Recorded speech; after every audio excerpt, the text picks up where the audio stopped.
Hello students.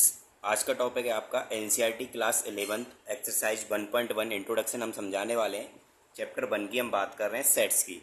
तो सबसे पहले हम बात करेंगे यहाँ पर सेट्स की डेफिनेशन की कि सेट का डेफिनेशन क्या होता है।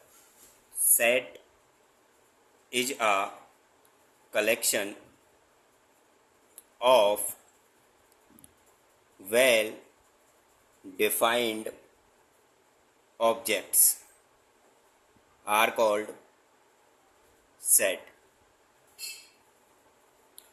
सेट में बोला गया है कि set is a collection of well defined objects are called set. It means सबसे पहले जो बात आती है वो आती है वेल डिफाइंड की। वेल डिफाइंड का मतलब होता है डेफिनेशन शुड नॉट वरी, मतलब डेफिनेशन किसी के द्वारा बदली ना जाए। फॉर एग्जाम्पल, मैंने आपसे कहा कि collection of vowels in English alphabet.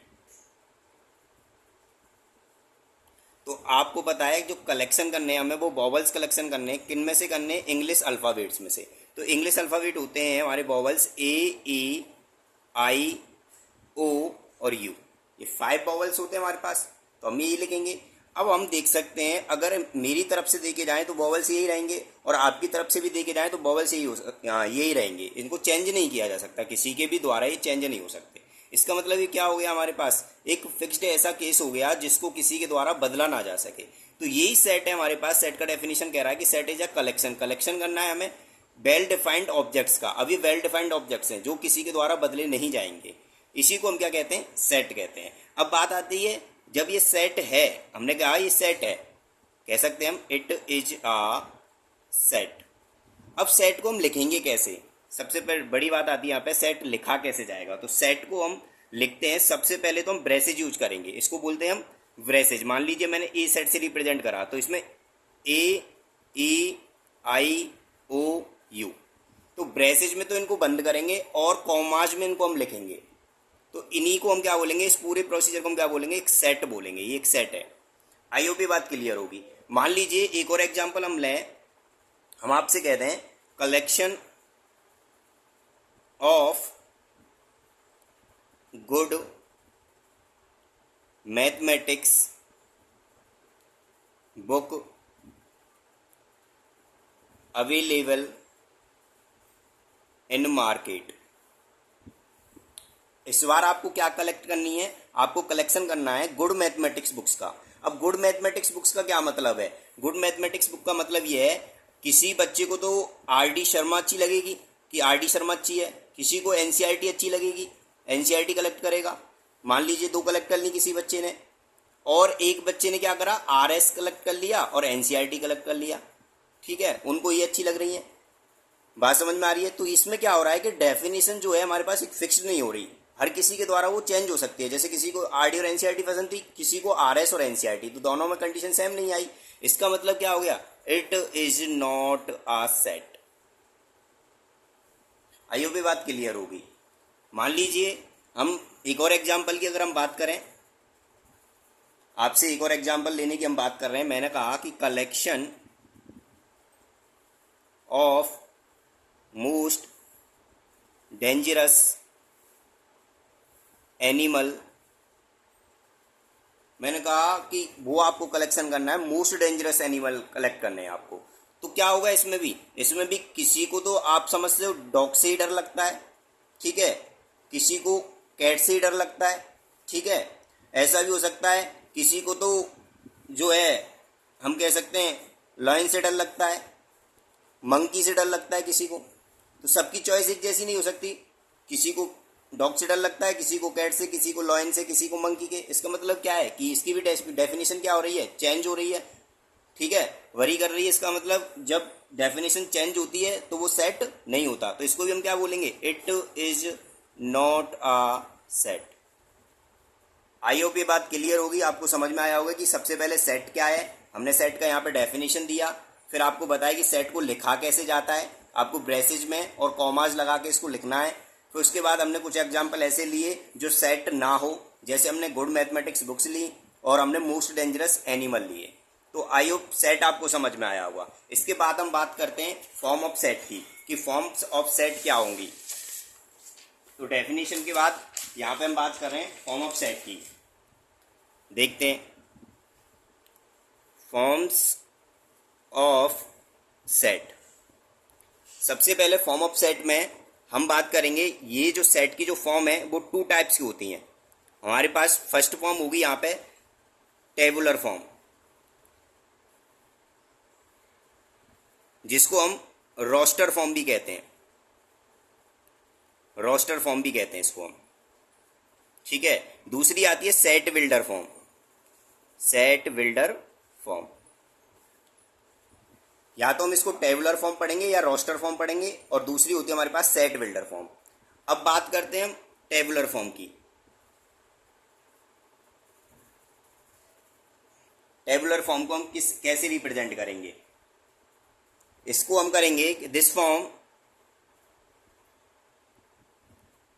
A set is described bye listing elements. It means मैंने अभी आपको बताया, जैसे हमने लिया था एक सेट लिया था, कलेक्शन ऑफ वॉवल्स लिए थे, ए ई आई ओ यू, इस तरीके से लिया था। इसी को हम क्या कहते हैं, टेबुलर या रोस्टर फॉर्म कहते हैं, ठीक है, जिसको हम लिस्टेड फॉर्म में लिखते हैं, ठीक है। दूसरी बात अगर हम इसमें करें सेट बिल्डर फॉर्म की, set builder form, set builder form कहती है हमारे पास, इसको हम करेक्टरिस्टाइजिंग में लिखेंगे। It means this form a set is described bye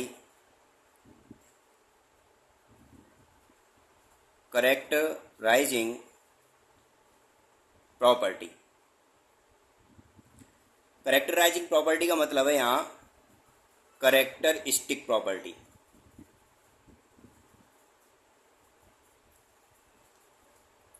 it means एक एग्जाम्पल लेते हैं। मान लीजिए आपको कोई सेट दे दिया जाए, set of all even natural number, ये आपको कोई सेट दे दिया, तो आप इसको करेक्टरिस्टिक प्रॉपर्टी में कैसे लिखेंगे। इसको लिखा जाएगा x such that x belongs to natural number. हमें किसको लिखना है, नेचुरल नंबर को लिखना है, तो मैंने बोला x such that x belongs to natural number, और x is equals to 2n and n belongs to natural number. इसको हम क्या बोलते हैं, करेक्टरिस्टिक प्रॉपर्टी बोलते हैं। जैसे इसका मतलब क्या है कि अगर x बिलोंग कर रहा है नेचुरल नंबर को, तो नेचुरल नंबर फर्स्ट क्या होगा हमारे पास, 1 होगा, तो हम x इक्वल्स टू क्या आ जाएगा, 2 आ जाएगा। n की जगह 2 रखेंगे तो कितना आ जाएगा, 4 आ जाएगा। इट मीन्स n की जगह 1 तो x 2 आ गया, n की जगह 2 तो x कितना आ जाएगा, 4 आ जाएगा। n की जगह 3 तो x कितना आ जाएगा, x आ जाएगा हमारे पास 6। तो कुछ इस तरीके की फॉर्म आ रही है, 2 4 6 डॉट डॉट, इस तरीके की फॉर्म आ रही है। तो ये सब क्या है, इवन नेचुरल नंबर है, ठीक है। तो यहाँ पे यही बोला गया कि जो सेट बनाना था हमें इवन नेचुरल नंबर का, तो हम इसको करेक्टरिस्टिक प्रॉपर्टी में इस तरीके से रिप्रेजेंट करेंगे। आई होप ये बात क्लियर होगी। अब मान लीजिए हमें जो एग्जांपल हमने रोस्टर फॉर्म के लिए लिया था, टेबुलर फॉर्म के लिए लिया था, AEIOU, अगर इसी को करेक्टरिस्टिक प्रॉपर्टी में लिखना है तो इसको कैसे लिखेंगे। तो यहाँ पे हम देख सकते हैं, मैं इसको बी सेट से रिप्रेजेंट कर देता हूँ, और करेक्टरिस्टिक प्रॉपर्टी में इसको ऐसे लिखा जाएगा, x such that x is a vowels in English alphabet. इस तरीके से हम इसको किस में लिख सकते हैं, करेक्टरिस्टिक प्रॉपर्टी में लिख सकते हैं, जिसको हम क्या बोलते हैं, सेट बिल्डर फॉर्म बोलते हैं, set builder form. I hope ये बात क्लियर होगी और आपको यहां तक समझ में आया होगा। इसके बाद हम चलते हैं अपने नेक्स्ट पॉइंट पर। इसके कुछ नोट्स लिखते हैं, जो नोट में क्या रिप्रेजेंटेशन कर सकते हैं हम उन नोट की बात करेंगे। अब तो देखते हैं यहाँ पे नोट क्या हो सकते हैं हमारे पास। जैसे कि फर्स्ट नोट आता है आपके पास,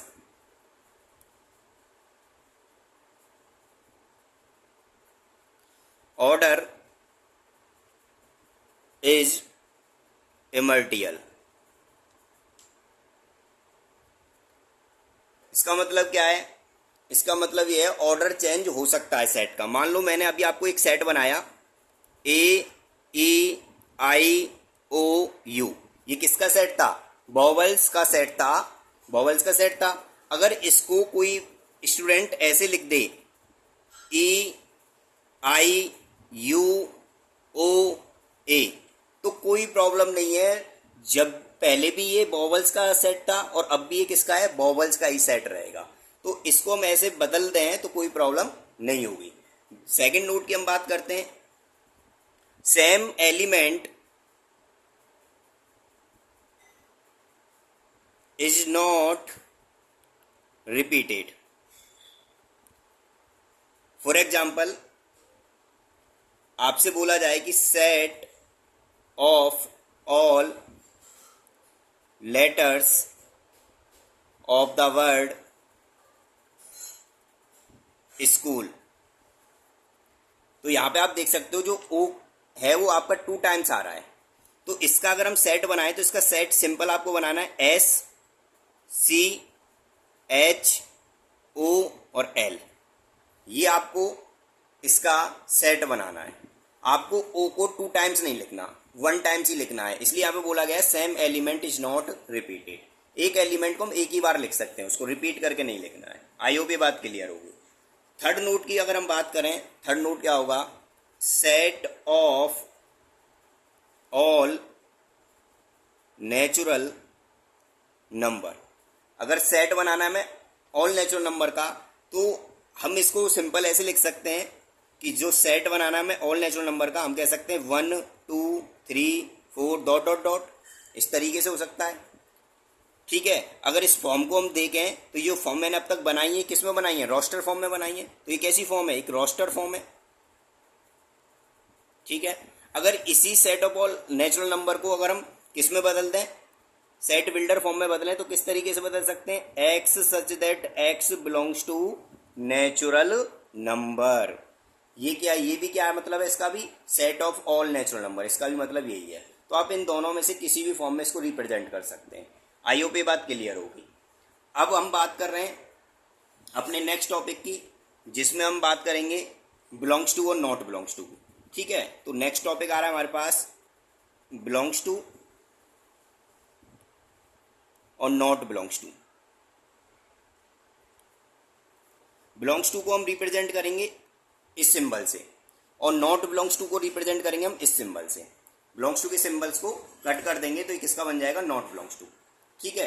एक एग्जांपल से इसको हम समझते हैं बिलोंग्स टू और नॉट बिलोंग्स टू क्या है। मान लीजिए आपके पास कोई सेट दे दिया, ये सेट है आपके पास 1 2 3 4 5 6 7 8, इस तरीके से हमें एक सेट दे दिया। ठीक है। और हम कुछ पॉइंट्स में इसको रिप्रेजेंट करते हैं। जैसे फर्स्ट पॉइंट में मान लीजिए हमें दे दिया 2 dot dot A, second point में हमें दे दिया 3 dot dot A, third point में हमें दे दिया 0 dot dot A, fourth point में हमें दे दिया 5 dot dot A and fifth point में हमें दे दिया 10 डॉट डॉट ए और सिक्स पॉइंट में हमें दे दिया 9 डॉट डॉट ए। तो हम 6 पॉइंट से आपको समझाने वाले हैं बिलोंग्स टू और नॉट बिलोंग्स टू। तो आपको बिलोंग्स टू और नॉट बिलोंग्स टू का मतलब सिंपल इतना ही है कि जो सेट हमें दिया हुआ है उस सेट में वो एलिमेंट आ रहा है तो बिलोंग्स टू और नहीं आ रहा है तो नॉट बिलोंग्स टू। अब यहाँ पे आप देख सकते हो 2 जो है इस सेट के अंदर है कि नहीं? 2 है हमारे पास, इसका मतलब ये क्या हो गया? बिलोंग्स टू हो गया। 3 इस सेट के अंदर है, बिल्कुल है, ये भी बिलोंग्स टू हो गया। क्या 0 इस सेट के अंदर है? नहीं है, तो ये क्या हो जाएगा? नॉट बिलोंग्स टू हो जाएगा। आई होप ये बात क्लियर होगी। अब आप आसानी से देख सकते हो 5 बिलोंग्स टू है कि नहीं? 5 बिल्कुल बिलोंग्स टू है। 10 देखो बिलोंग्स टू है कि नहीं? बिल्कुल नहीं है बिलोंग्स टू। 9 बिलोंग्स टू है? नहीं है। तो आपको बिलोंग्स टू और नॉट बिलोंग्स टू भी आपका क्लियर होगा और आपको समझ में भी आया होगा। अब अपने नेक्स्ट टॉपिक की तरफ चलते हैं। हमारा नेक्स्ट टॉपिक है यहाँ पे जो नेक्स्ट टॉपिक आ रहा है हमारा, वो आ रहा है सिंबल्स हम रिप्रेजेंट करने वाले हैं। ठीक है। सिंबल्स रिप्रेजेंट करने वाले हैं। जैसे सबसे फर्स्ट सिंबल आएगा आर, जिसको हम बोलेंगे रियल नंबर का सेट है, ये सेट ऑफ रियल नंबर। ठीक है। एन ये हमारा है नेचुरल नंबर, इसको हम नेचुरल नंबर से रिप्रेजेंट करेंगे, ठीक है। ये सेट ऑफ नेचुरल नंबर रहेगा। मान लीजिए जेड आ गया, जेड रहेगा आपके पास integer, integer set of integer. अगर आपके पास जेड पॉजिटिव आता है इसका मतलब है positive integer, set of positive integer. Z negative आता है तो आप समझ सकते हैं नेगेटिव इंटीजर, ठीक। अगर आपके पास मान लीजिए क्यू आ गया, क्यू से हम रिप्रेजेंट करेंगे रेशनल नंबर को, किससे रिप्रेजेंट करेंगे? रेशनल नंबर से क्यू को। क्यू प्लस आ गया तो इसका मतलब है positive rational number, positive rational number. ये सेट की हम बात कर रहे हैं, जो सेट्स को रिप्रेजेंट किया जाएगा इस तरीके से रिप्रेजेंट करेंगे। अब मान लीजिए इरेशनल नंबर को हम टी से रिप्रेजेंट करेंगे, इरेशनल नंबर को टी से रिप्रेजेंट करेंगे, ठीक है। सी से हम कंपोजिट नंबर को रिप्रेजेंट करेंगे, या हम कह सकते हैं कॉम्प्लेक्स नंबर को रिप्रेजेंट कर सकते हैं, ठीक है। मतलब एक सिंबल है जिनको हम रिप्रेजेंट करने की बात कर रहे हैं, और यहाँ पे इसकी अब हम चर्चा नहीं करेंगे, अभी कोई बात नहीं करेंगे इस पॉइंट की, ठीक है। फिलहाल आपको ये सिंबल्स याद रखने, इन सिंबल्स की हम बात कर रहे हैं। तो यहाँ तक ये सिंबल आपको क्लियर होंगे, ठीक है। अब हम कुछ पॉइंट्स लेंगे जिनको हम कन्वर्ट करके दिखाएंगे रोस्टर फॉर्म में, ठीक है, और सेट बिल्डर फॉर्म में। कुछ एग्जांपल्स लेंगे, जैसे मैंने कह दिया कन्वर्ट इन रोस्टर फॉर्म, जिससे रोस्टर फॉर्म आपकी क्लियर हो जाए, ठीक है। तो सबसे पहले मान लीजिए आपके पास कोई सेट दिया हुआ है x such that x is an integer and -3 less than x less then 7। ये आपके पास कोई सेट है। अब ये सेट पता है किस में? एक सेट बिल्डर फॉर्म में दिया हुआ है। इसको हमें किस में कन्वर्ट करना है? रोस्टर फॉर्म में कन्वर्ट करना है। तो रोस्टर फॉर्म में सिंपल कन्वर्ट करेंगे कैसे? -3 लेस देन इक्वल टू, इसका मतलब -3 पे लेस देन इक्वल टू लगा हुआ है, तो -3 इसमें लेना है हमें। -3 -2 -1 0 1 2 3 4 5 6 7 नहीं लेना, क्योंकि यहाँ इक्वल का साइन नहीं है। तो आई होप ये बात क्लियर होगी, आपको समझ में आया होगा। ये हमने किस में बदल दिया? रोस्टर फॉर्म में बदल दिया, ठीक है। अगर हम बात करें convert in set builder form, कुछ एग्जांपल सेट बिल्डर फॉर्म के ले लेते हैं हम, ठीक है। जैसे आपको कोई सेट दे दिया 3 6 9 12, इस तरीके से दे दिया। अगर इस फॉर्म को हम सेट बिल्डर फॉर्म में कन्वर्ट करें तो किस तरीके से कर सकते हैं? सबसे पहले आप यहाँ पे देखो, इसको हम ऐसे लिख सकते हैं x such that x is multiple of 3। किसके मल्टीपल दिख रहे हैं? 3 6 9 12, 3 का टेबल दिख रहा है, मल्टीपल ऑफ 3। एंड कहाँ से?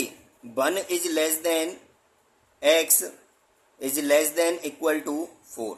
इस बात को समझो, x की जो वैल्यू है मैंने वो कितनी ली है? 1 2 3 और 4। x का 1 में 3 का मल्टीप्लाई करेंगे 1 में तो कितना आएगा? 3 आएगा। 3 2 जा 6, 3 3 जा 9, 3 4 जा 12। इसका मतलब ये फॉर्म आ जाएगी लौट के।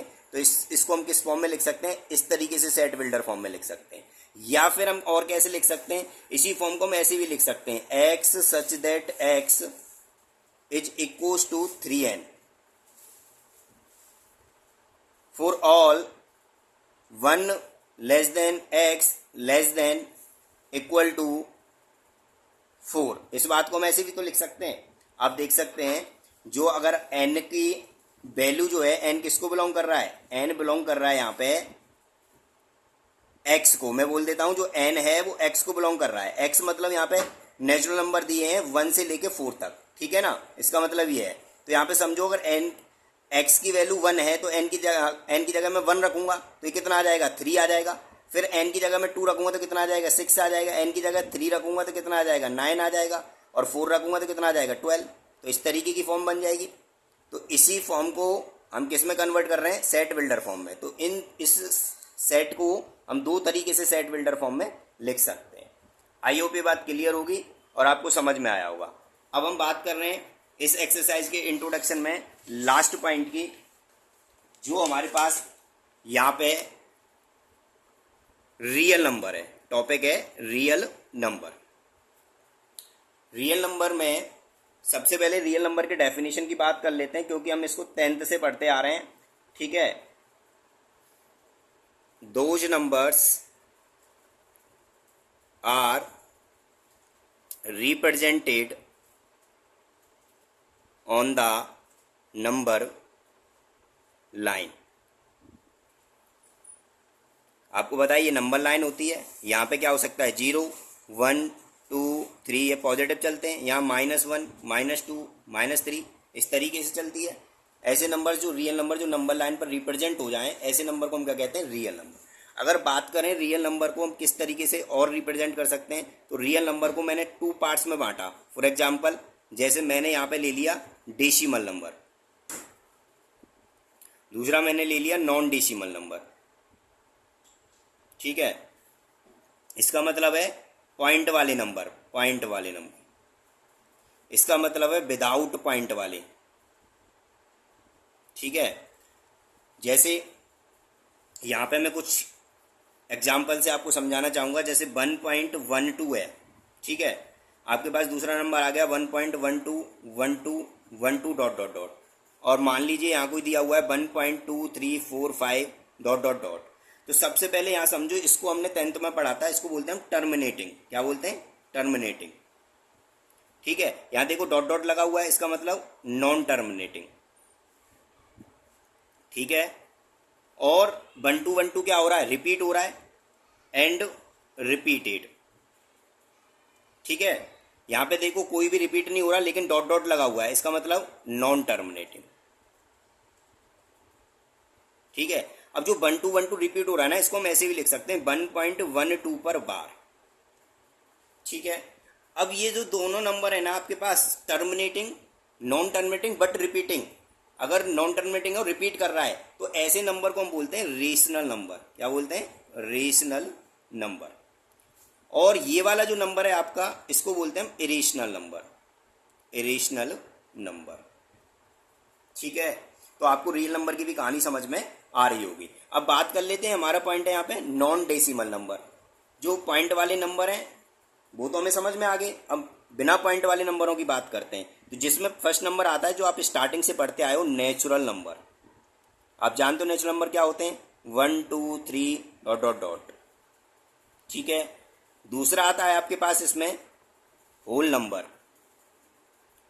होल नंबर क्या होते हैं वो भी आप जानते हैं, 0 से स्टार्ट होने वाले नंबर होल नंबर होते हैं। ठीक है, इसके बाद हम बात कर लेते हैं इंटीजर नंबर।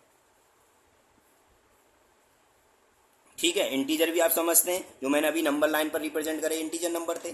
फिर हम बात कर लेते हैं प्राइम नंबर।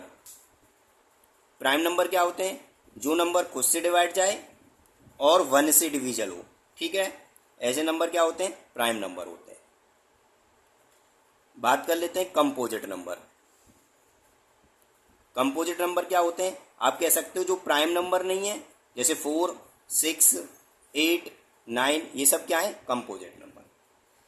तो ये बात आपको क्लियर होगी, और आई होप ये वीडियो आपके लिए हेल्पफुली हो, और आपको ये वीडियो अच्छे से क्लियर होगी और समझ में आई होगी। एक्सरसाइज 1.1 का इंट्रोडक्शन हमने यहीं फिनिश कर दिया, और हम बात करेंगे नेक्स्ट वीडियो में एक्सरसाइज 1.1 की। Thank you.